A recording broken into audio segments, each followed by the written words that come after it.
Het schip de Wienermeraak wordt uit het water hellen bij Dokkumen naar Zielen. De WL-9 is 15 meter lang en weegt 30 ton aan. Het schip is daar aan een ingreven renovatie. We hadden dat ding in 2016 hebben we dat ding opgenomen, want toen werd het vervallen. Hij lag een blauwe zoog en er was er niks meer met dingen. We zijn dit keer zijn dat mooie schip.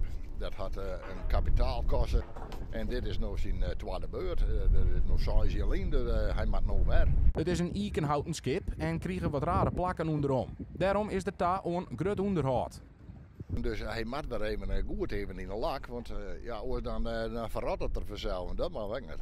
Hij moet van onderen scannen en hij moet weer even in de poet van onderen. Er zitten een paar naden die ben los en die moet weer in op naar kitten en breed worden. Vrijwillige Pieter Kuipers had mij geholpen met de grote takelput. Het is een prachtig zicht dat hier luidt, dus je wil graag dat die boot mooi bloot, opknapt wordt. Daarom help ik mij. Nou, eerst een staskar, maar daarna ik even helpen met touwen vast te houden en de boot goed te manoeuvreren op zijn plek.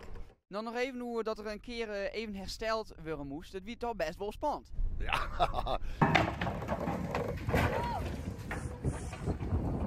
Ja, maar ja, dat is altijd spannend. Ik bedoel, kranen, je moet hem verzetten en dan op een bokken. Ja, dat is altijd even een gevaarlijke klusje. Want weten we nou zeker dat er bloot steen? Ja, hij waait nou net meer voort.